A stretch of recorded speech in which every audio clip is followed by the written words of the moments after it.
Hey, what's up, everybody? BDF 44 coming at you another video. All right, so it's the New Year's Eve 2022 therapy session. Excuse me. New Year's Eve, we got about 24 hours away from 2023 in California. For a lot of y'all all over the world, it might already be New Year. Happy New Year to you if you're there. So, for me, I didn't really have anything poignant. This is not a year-end wrap-up. I've had such a year. That's not where my head is. Maybe it gets there before the end of the video, but that's not even close to where my mind goes. This is a therapy session. I don't necessarily come here structured to do things that make sense. Hell no. It's a therapy session, so a lot of it may not make sense. That's the point. It's my own brain. What I have on my head at the moment, I just got to look at it, stuff online, as I always do, blah, blah, blah. And the Tory Lanez thing, this is what I said about Tory when I was telling you guys I was praying for him. He could have very well been guilty.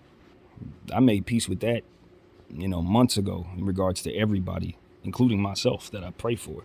When I realized for a fact that I had made God unhappy at any random moment, all the random moments I did in this life, I realized that I didn't really necessarily have a right to withhold good will toward the Lord for others. You know what I mean? And that's exactly how I look at it. It's like, yeah, we're praying for everyone. We're praying for people. We're praying for each other. But what I've come to understand is that we're actually providing something that the Lord asks of us for others. It's like you're giving that to me. You're not praying. You're praying for others, but you're praying to God for them. So it's actually something between you and God. So that's kind of how I equate my own little personal prayer space. You could be guilty as you want to be. That ain't going to keep me from communicating with my God on your behalf, because that relationship between me and God is about me and him. And if you happen to be a part of it, it's still about me and him in regards to you. So if I want to bless my energy and have my energy be right with the Lord, I surmise that I need to ignore the responsibility that I do not have but may take on as a human being that thinks I have a right to differentiate who needs to be prayed for and who's guilty and judgment and all of that. But the reality is, for myself, I don't find any peace in coming to any conclusion that a person deserves or isn't deserving of a prayer, given the fact that a prayer is something that's divine, is given to us with full understanding of who we are and what we're about, not partial understanding like we are afforded for one another. So I don't know. I may see what you did wrong, but I don't know why you got there. I don't see what devastating moment led you to not giving a damn no more, or what opportunity someone had to change your mind or do something that would have otherwise put you in a position to think differently. And maybe they disobeyed that inner voice in their head that told them to speak a certain word toward you. And as a result, they didn't reach you. And as a result, now I get to more or less have to deal with you in that mindset because of it. And so as I walk around and I realize the Lord is asking me to be obedient with the way that I speak and get closer to him, and how I pray, get closer to him, and how I incorporate my own thoughts and will into my channel, I find myself feeling a bit more confident that what's coming out of my mouth will add up to something that could be helpful, more positive, excuse me, more positive thinking, more deep digging, more holding myself accountable for thinking too much, that kind of thing. There's always a way to hold oneself accountable for maybe overdoing something. And those type of things, I think, are in the mix when you meditate enough. You can learn to, if not already have it in you, to start trying to find that balance.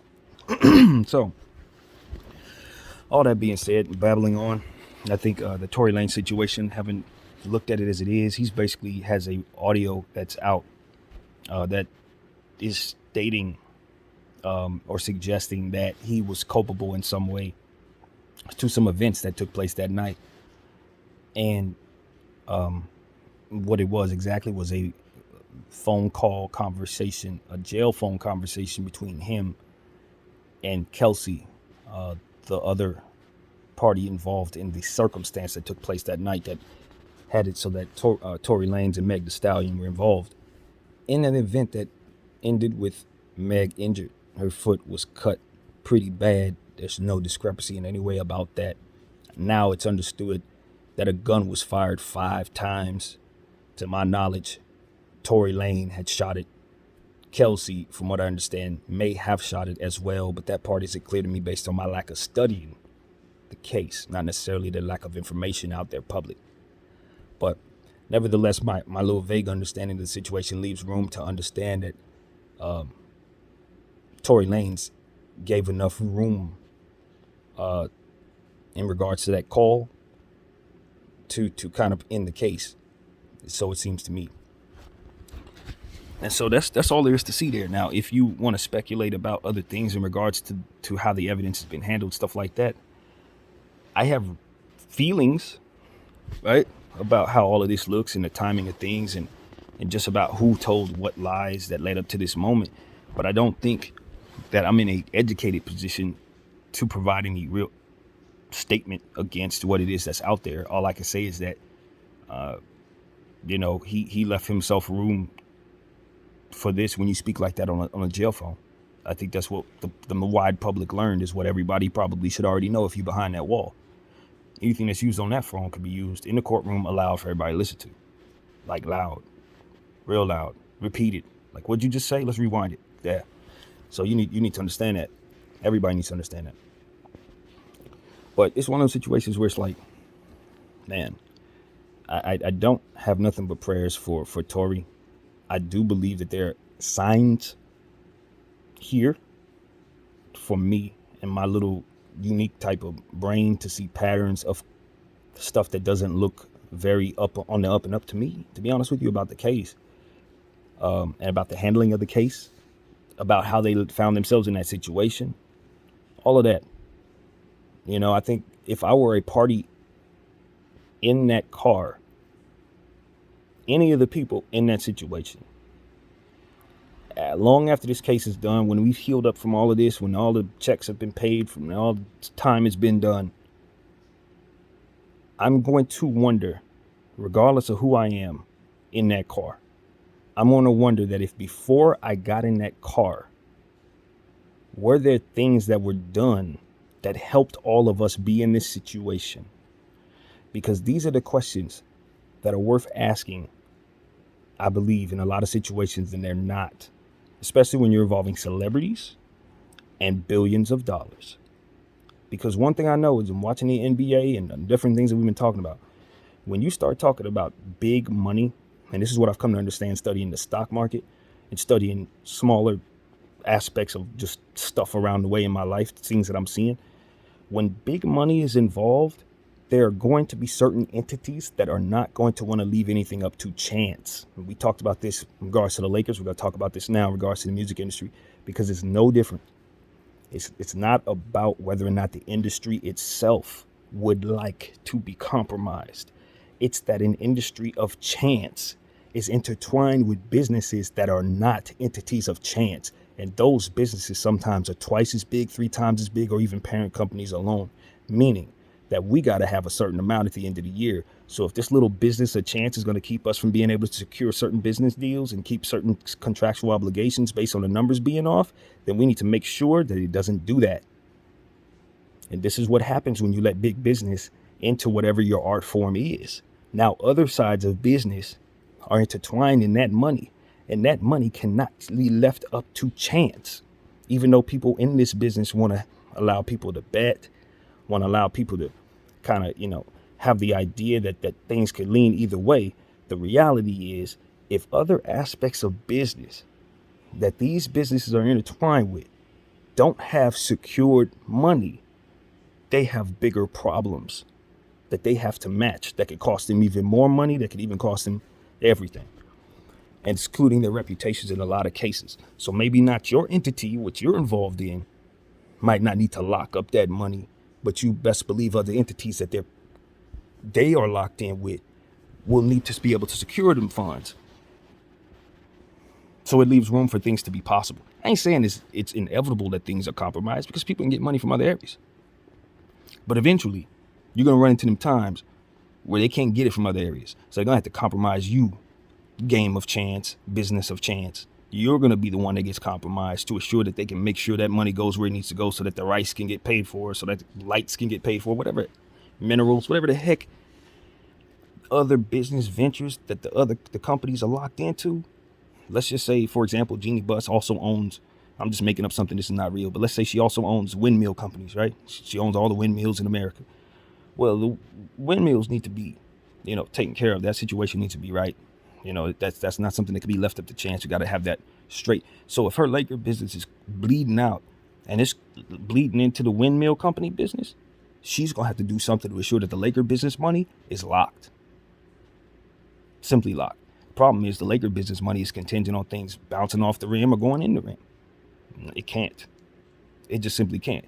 So we could look at her and say, okay, is she going to sell the business to ensure she can lock those situations up? Some will. Others will compromise that business a chance to keep everything they need in place so that they don't lose a single coin. So this is the concept that I have in my mind when I consider celebrities and the various circumstances that they are involved in. I've found, as I look around lately, and I'm watching a lot of these celebrities and a lot of people who are under these parent companies, I notice that a lot of times they get to a certain point where they don't ask questions about certain things that they're asked to do. It's in their contractual obligations. Maybe they agree with those things or what have you, so they move forward. But some of those things, I think, and we've talked about this on this channel a lot in these therapy sessions, are the very things that maybe they should be wondering if they should be a part of. Maybe those things will provide the imbalance that may not be seen by them in regards to their obligations to what it is that they got going on. In other words, you signed a contract to do this. You signed $1 million contract to play basketball. But now, half of that $1 million is actually wrapped up in you making sure you talk to the media at the end of the day, make sure you meet with all the family, the business ventures that the team may want to go on in regards to NBA care stuff. Like you have other obligations that makes up the other half of that contract. So if you're not aware of that, or if you think that the only thing you got to do is play ball, you're going to be sadly disappointed, mistaken, and feel trapped behind those obligations based on you not being aware those obligations are in place. And this is what I think is in place for a lot of celebrities and artists in music. They literally have no idea what other things they're responsible for. But the entities that invest in them, those that give them the bag, they know.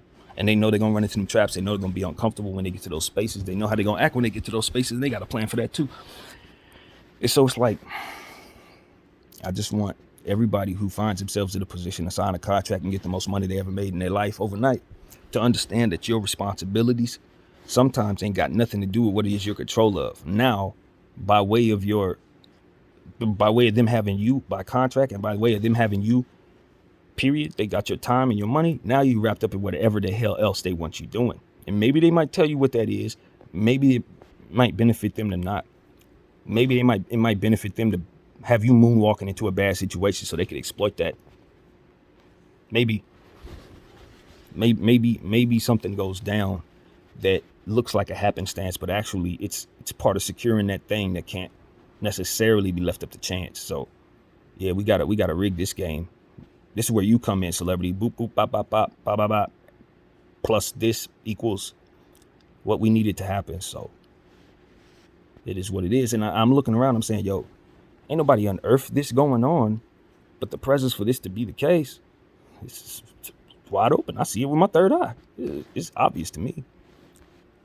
How do you secure certain things that are left up to chance? By cheating those things a chance. Simply put. So where the possibility of people cheating things for chance is in place, people who are in place to be manipulated by those things got to ask the right questions. And most importantly, they got to keep their mind about them. They got to keep their freaking mind about them. What did Tory Lanez do wrong besides everything in that situation? Allowing his mind to not be with him. Getting high to a point where your head ain't about you. This environment that we're in, the world that we're in, it is too many opportunists around us for us to not have our minds about us. Now, the culture of us losing our minds in drugs and alcohol is something that we've long appreciated our entire existence. It helps us cope. It helps us have fun. It helps us do a lot of different things. But just like everything that's meant for our benefit, it's nestled comfortably, manipulated and hidden in a culture that is meant to be exploited at a button press. They can exploit the exploitation of selling it. They can exploit the exploitation of being guilty for being addicted to it. There's a lot of different ways to exploit people's addictions, and there's ways that aren't really talked about because they're actually worked on behind the scenes, not necessarily something that has been unearthed as the manipulation used against us, but it actually is there to see. The guilt of being an addict is something that is exploited all the time, and I see it all the time. And then it's like the suggestive. I always tell you, the evil is in the suggestion. The proof of God is in timing. They will always suggest by some way of someone else that you are not worthy, that you can't reach the level that they have, that you should want to reach levels that you can't reach. All of these things by way of suggestion will coerce you into various paths that will have your mind away. You will be so depressed, so distracted that you either want to get drunk, you want to get high, or lose your mind naturally and not be chemically balanced. These are things that trigger you into spaces where those things are possible. And I think it's a science. I think they understand this stuff to a T.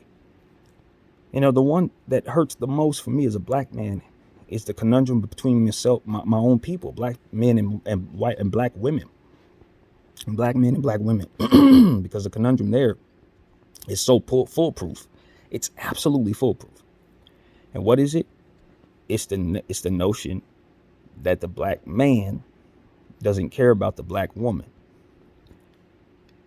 There's a big disconnect there, though. I think the disconnect is, and this gonna sound very strange, but we're not really close. We're not close. We're close as brothers and sisters. We're close as, like someone we know around the way.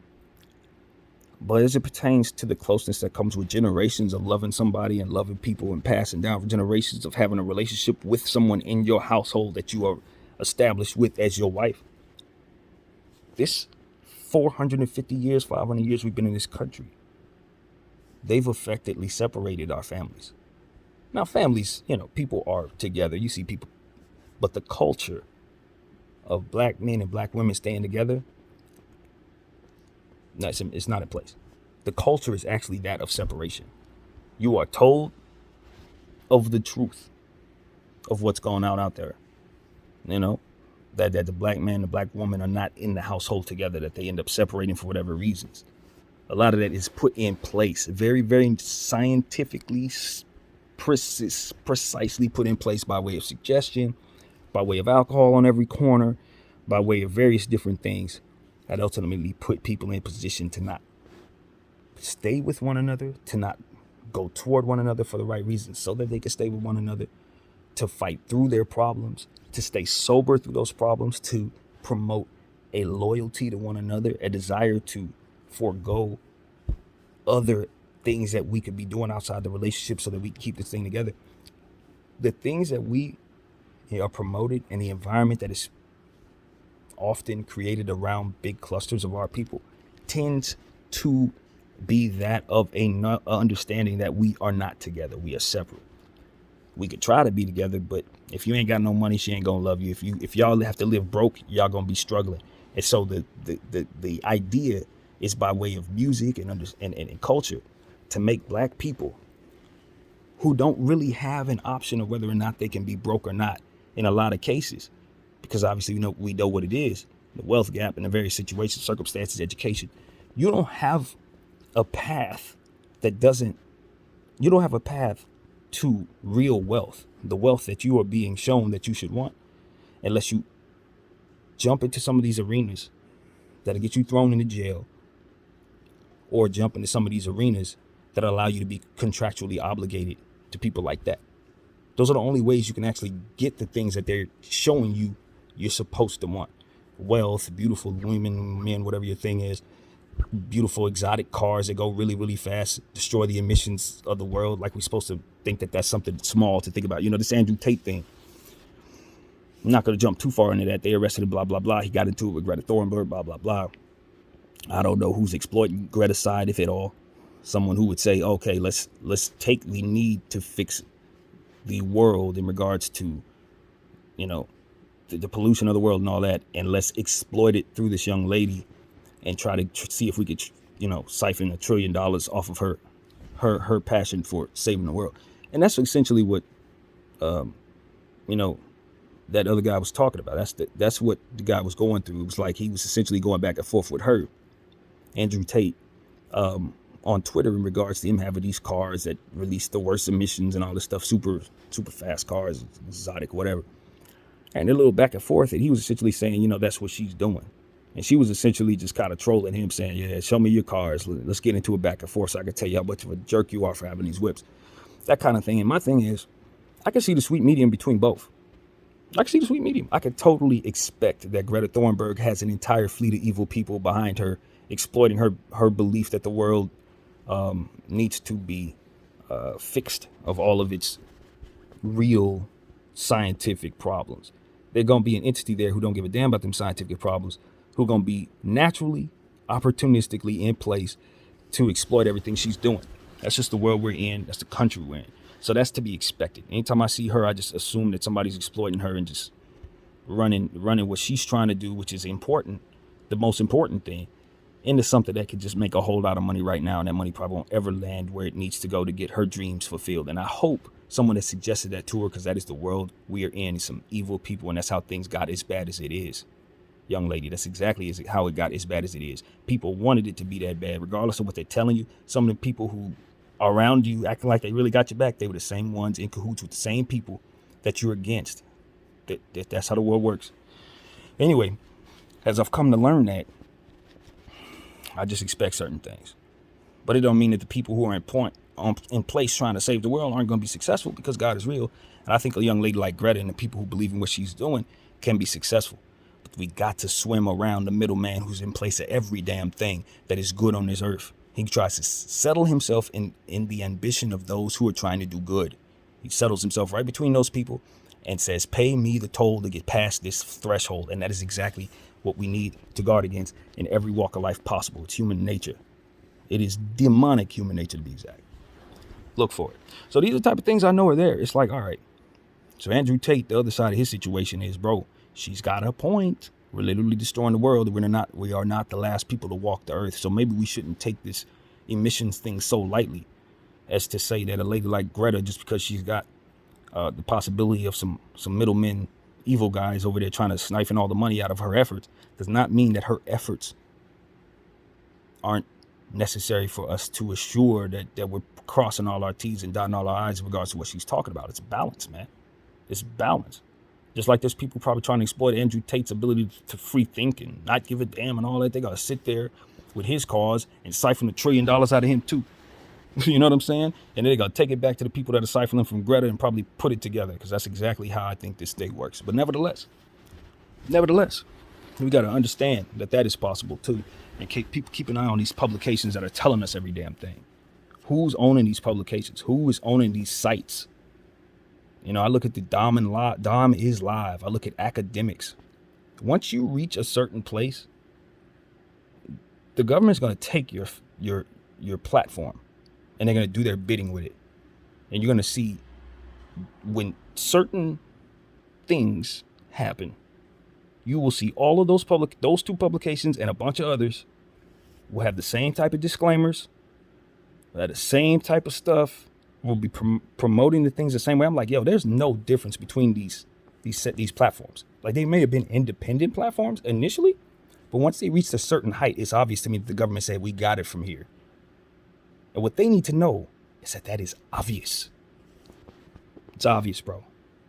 Y'all need to know that y'all are not low in the way that y'all do this.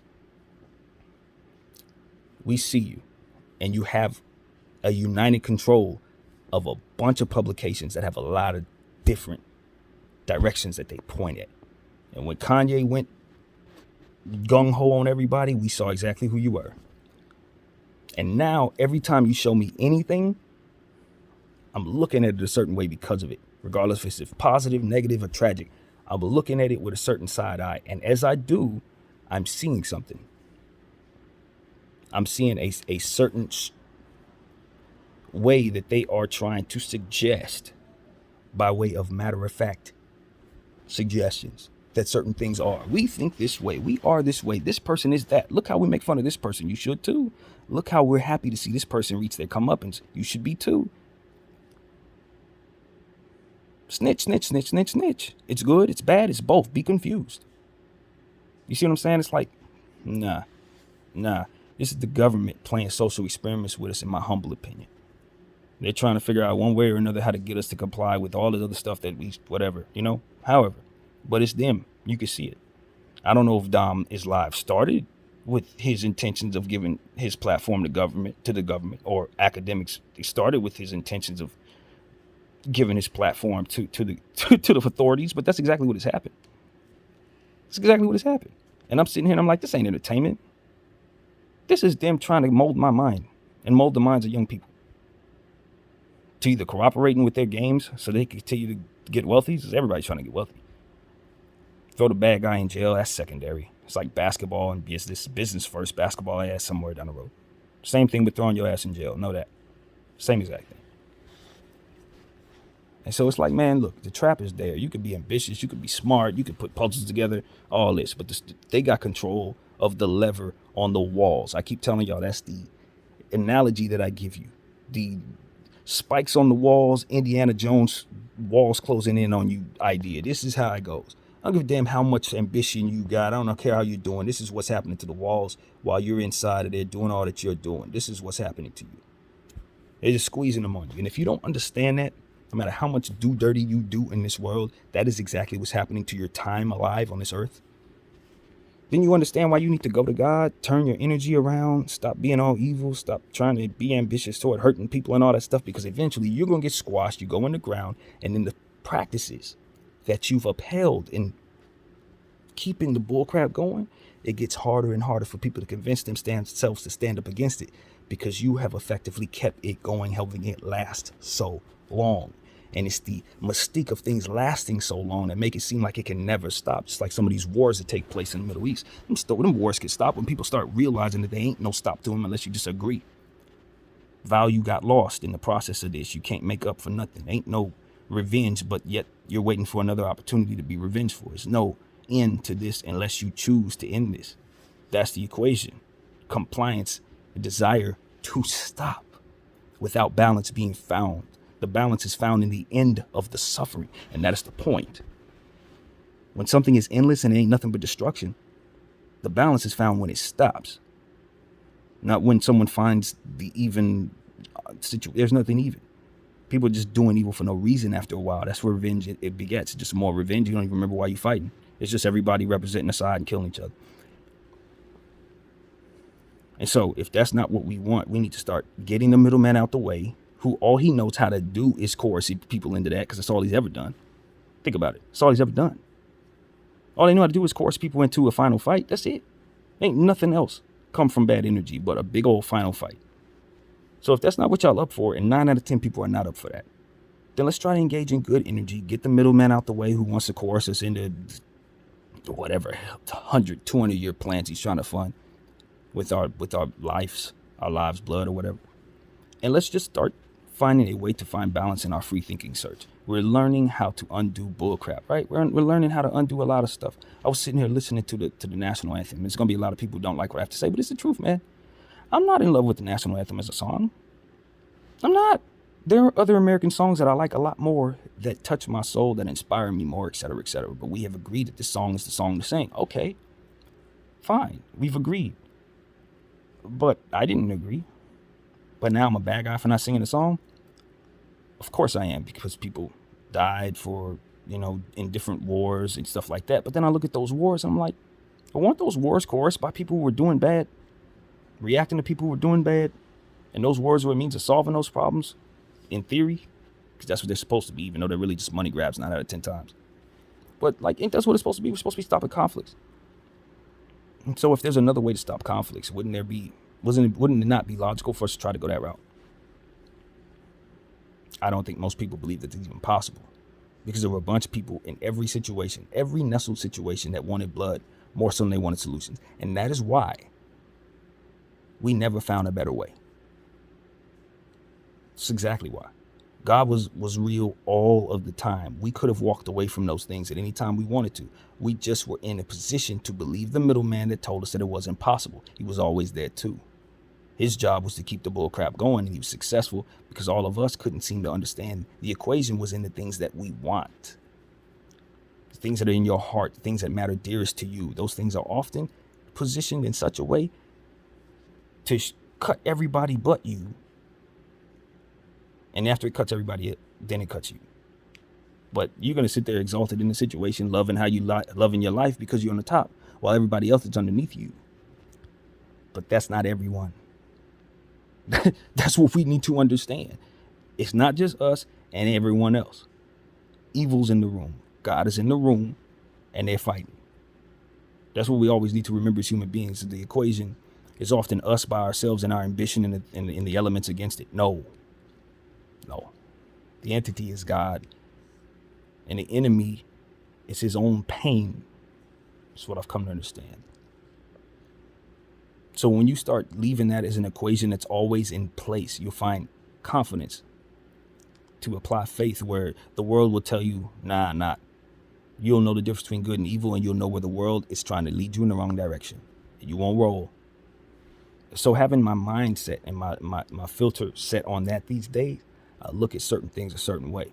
As I started this conversation with Tory Lanez, he probably popped that gun off. He probably kicked them girls, did all that stuff. But I'm trying to figure out,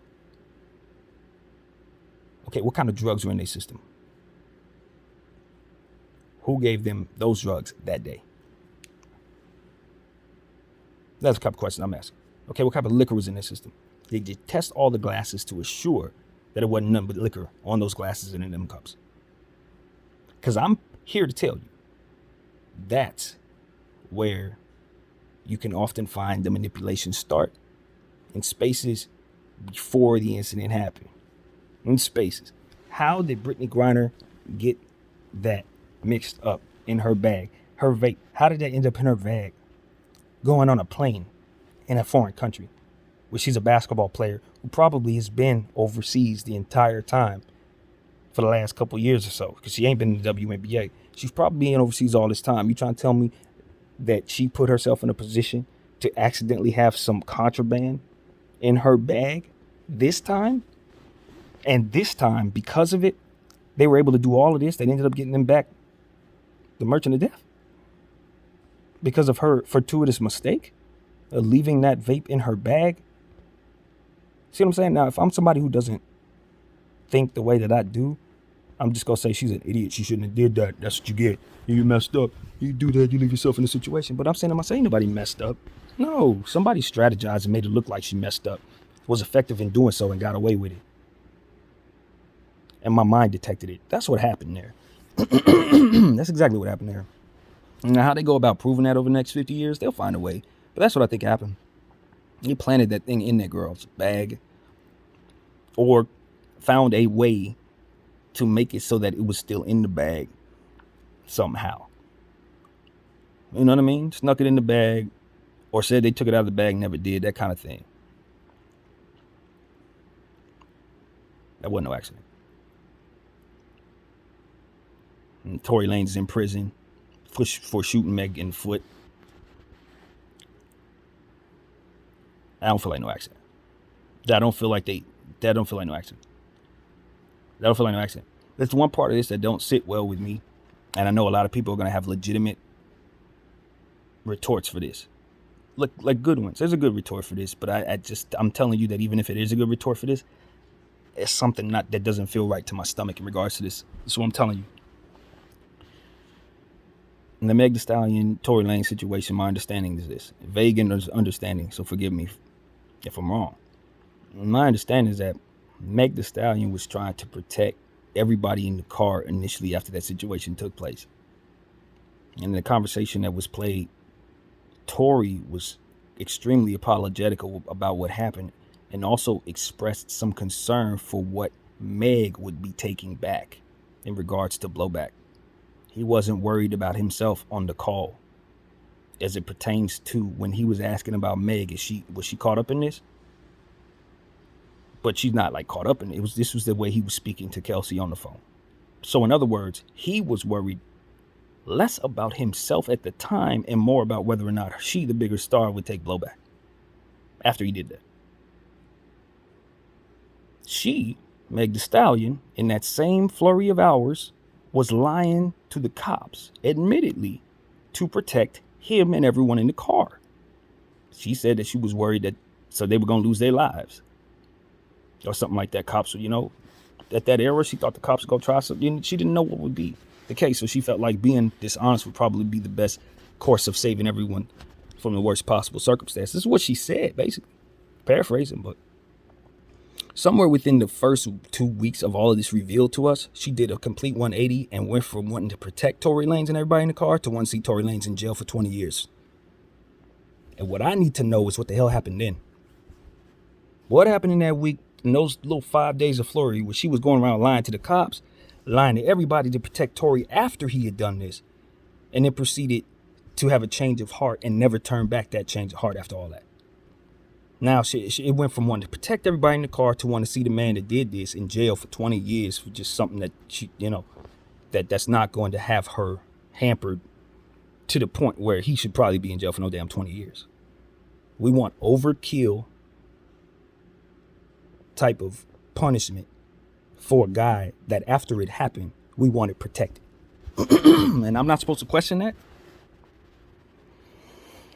But see, if I'm somebody who's nestled in the group that she's in, who feels disrespected by black men, feel like black men don't love me or support me, and I see how she's getting treated, and I see how a lot of people naturally, because they are hateful, are lashing against her just basically out of sheer hate, I'm going to lash out at those people as if that's all there is to see, because naturally I'm a black woman and I ain't seeing a black woman get supported here, and you black men ain't supporting me like I'm supposed to. I'm sick of that. But what needs to be seen is how someone could take that point of view, put themselves in a position to exploit it, and look as if they're not there. This is what I want all my black women to understand. That is what is often happening to us as a people. They'll sit there, find some grand conundrum that'll have us fighting with each other, and they sit there in the corner and act like they're not standing there holding signs that say both things. You understand what I'm saying? There's one person holding two signs that say conflicting things. And one side of black folks is reading it, the other side is reading the other side, and we're fighting each other over what it is it says that's being said in both hands. We got to understand that. They know that there are sore spots in place in regards to our family structure. They know that black women do not feel protected by black men. We also know that they've been nestled in comfortably in between us to assure that we've had this dynamic. And this is what needs to be understood and second nature in every black household in the world. We got to learn to love one another. We got to learn how to respect one another. We got to learn how to live with one another, loving somebody else, and not allow that to be a separating factor that allows us to play into the hands of the enemy. Your sister does not have to be your wife. Your brother, black person, does not have to be your husband. Do you understand what I'm saying? And I say that without the incest idea at all. I'm talking about brothers and sisters black, that you still together, even though you're not in the household family structure. If your wife is Asian, your husband's white, you're still black people, and you're raising black children. So y'all got to get that bullcrap out your minds and stop allowing people to psych you into thinking that you're entitled to each other's family hand, so to speak, as if that's the determining factor for whether we're not together or not. That is a lie. We're still together. We're still black. You're just a black man with a white wife, a black woman with a Asian husband. You're still black. Your people are still black. Your kids still black. Your mother, your father still black. Yourself, the mirror image of you, black. You can't separate from that just because you marry out. The world won't allow you to. White supremacy will never, ever allow you to.